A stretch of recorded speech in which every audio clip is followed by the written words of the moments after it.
Hello there, I'm Ted Taylor, and I have glioblastoma multiforme known as GBM. I know how devastating it is to hear this news firsthand, and I relate to you. So I make videos about GBM and what I have learned to share with you and your loved ones. I do not have any official or formal medical training, dietary training, or any other medical professional designation. These videos do not provide medical advice and are intended for informational purposes only. It is not a substitute for professional medical advice, diagnosis, or treatment. Join me on this journey and we'll walk this path together. Watch my episode on the Karnitsky's tests for more information. I have done well on these tests. On December 2nd, 2018, my brother Jamie had organized a prayer vigil with family and friends. I found this to be excellent in my care and treatment. On one level, it was a really important day to see so many people I love and those that love me, and have many of them say a few words and some prayers over me. It was a chance to have everyone together and celebrating life, as we did not know how long I had left or what was to come. Some people from far away could not attend in person, but they participated by sending video messages, audio messages, and written messages. There were smiles, laughs, hugs, and tears. On another level, as a Christian, it felt unbelievable to have so many people praying for me and my family. People from all over and those in attendance all gave special prayers and offered love and support. Many of these people were delivering meals to our home for weeks during my diagnosis, surgery, and treatment. The love, care, and prayers lifted us all up and provided spiritual healing and hope regardless of how my treatment went. It was helpful to my kids, my parents, my brother and his family, my friends, and my family. I cannot stress how important it is and how it has been to me to have this prayer vigil and the continued prayers landing on my family and me. As I have said to everyone, we do not know what God's plan is for us, and we may not understand why things are happening, but we can be at peace to know that it is a good plan. Thank you, Jamie, for making this happen, and to everyone that contributed to making such an impact on my family and me during such a difficult time. My radiation and chemotherapy treatments were to begin on December 4th, 2018. You can watch the episodes on radiation and chemotherapy. I had gone in for my chemotherapy information session about a week prior on what to expect, and I was amazed by the discussion. I believe in the future the teachings at such meetings will be quite different. They discussed how you need to stay hydrated and that they suggested sodas, ice cream, juices, and other favorite drinks. They had a table out with many of these drinks as well as some snacks, including cookies, donuts, and other sweets. I was a bit shocked because of all I had learned after reading the Keto for Cancer book and how important it was to avoid sugar at all costs.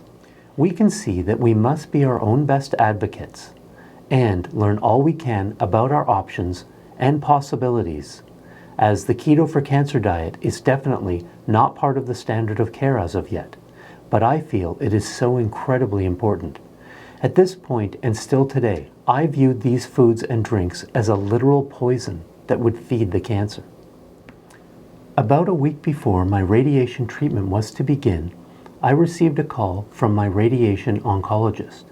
He said that in order to treat the tumor area with the most benefit, he was planning to increase the field of the radiation. He wanted to discuss this with me, as it would mean there would be some consequences. He said that we would increase the three-dimensional boundary of radiation around the tumor cavity by an additional 2.5 centimeters in all directions. Although this would increase the chance that we would radiate any of the tumor cells that had escaped the surgery, it would mean that there was a chance I could lose my eyesight in my right eye and a 100% chance I would lose the hearing in my right ear. This was yet more bad news, and it choked me up. I found it difficult to speak. I answered that we would proceed with this new plan. It was more aggressive, but it would give a better chance at eliminating as much of this aggressive cancer as possible, and this was the time to act.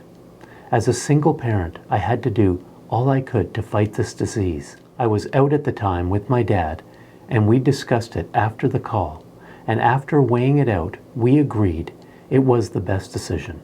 My radiation oncologist called back and asked if we could come to his office for an appointment, as he realized that this was a difficult decision. We went to his office, and he usually does not do this, but he brought us into the computer planning room for the radiation treatment and showed how the different beams would enter, hit the tumor cavity, newly selected additional area, and exit my head. I would undergo the maximum of 60 grays in 30 fractions of radiation on the VMAT, or volumetric modulated arc therapy machine. I had looked into another adjunct therapy, which is a therapy that is used alongside the standard of care treatments. It is called hyperthermia. I underwent the full cycle of this treatment, and you can hear all about it in my episode on hyperthermia, which I suggest you watch. On New Year's Eve, I was sitting at the table having dinner with my family and friends when suddenly my hearing became muffled. I could see everyone talking and could make out what was being said, but it was dull. I covered one ear and then the other. I could tell I could not hear in my right ear. Although I knew this was going to happen, it was still a shock, and it was strange that this would be my new normal. It was upsetting. I went through the evening and night doing my best to adjust to the hearing loss. That night, I prayed even more intently that I would be healed and that my hearing would be restored. I woke up in the morning and my hearing was miraculously back. I was so grateful, and to this day, I continue to have my hearing, which is confounding to the doctors. Another step in my miracle in the making. I reacted very badly to the chemotherapy. I experienced extreme nausea, and I had to take some anti-nausea medication daily to keep the nausea at bay. During the month of December, my weekly blood work to test for the impacts of the chemotherapy and radiation continued. Each week, the blood work came back worse. The chemotherapy and radiation were destroying my red and white blood cells and also my platelets. Other areas of my blood work were also greatly affected. By early January, my platelets had reached a critical level of 19, and I was taken off the chemotherapy by the hospital pharmacy. This was terrible news. It was one of only 2 treatment options, and I was closing in on the end of the most effective time period for the chemotherapy and nearing the end of the radiation therapy. What I didn't realize was how serious my blood work was. I went home and then was called by the hospital that I needed an immediate blood platelet transfusion as my platelets were at a critical level. The normal range is between 150 to 400, and mine were only 19. At a reading of 10, you can start to spontaneously bleed, and since there is a plus or minus 10% in blood platelet test results, it was imperative to get to the hospital as soon as possible. This was very distressing and involved many long sessions at the hospital while they tested my blood, secured the blood platelets, and then I would have them administered via IV. Next, my blood work would be retested, and it would be determined if my platelets were high enough to go home again or if I needed another transfusion. In all, I underwent 5 platelet transfusions over the next 6 weeks, and today, more than 2 years later, my blood work remains low and I am immune compromised. My platelets have returned to about the 140 range, but my blood work may never return to normal levels. I did not know that this could happen, and being immune compromised and having low platelets caused me to modify my life, activities, and be extra vigilant about viruses and other possible pathogens. This has been further heightened during the COVID-19 global pandemic. I had also been told that due to the amount of radiation in my brain while I was undergoing the radiation treatment, I would need to go back on dexamethasone, which is a steroid. I had taken dexamethasone the day I was told I had a brain tumor to reduce the swelling to bring comfort initially and reduce the swelling enough for the surgery. Now apparently, I would need to go back on dexamethasone to reduce swelling and pressure due to the radiation therapy.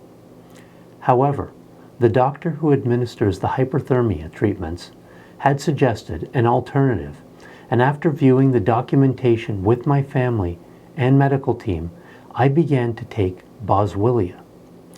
I took it through my entire radiation therapy and never had to go on dexamethasone, which was very rare. Watch the episode on dexamethasone and Boswillia for more information. I also have a study from the National Institute of Health, the NIH, on Boswillia on my website under the section called Resources and the subheading Research. By January 20th, 2019, I had completed my radiation therapy, and we had to wait for the swelling to reduce over a period of months before I could do the next MRI to determine if the cancer had returned yet. I will explain that waiting is a challenge. Because GBM grows so quickly, is so deadly, and is not easily detectable until later stages, you tend to live your life between scans. It is a strange phenomenon, and I have found that the building of worry and questions such as, what if it is back, tend to creep into your psyche. I call it scanxiety, and I believe it is only human to feel some. I would recommend that you talk to others about this when you feel it, and remember to try and stay positive, as I believe this makes a difference in how well your body responds to treatments and how it fights disease. By this point, I had been on the calorie-restricted Keto for Cancer diet for almost 3 months.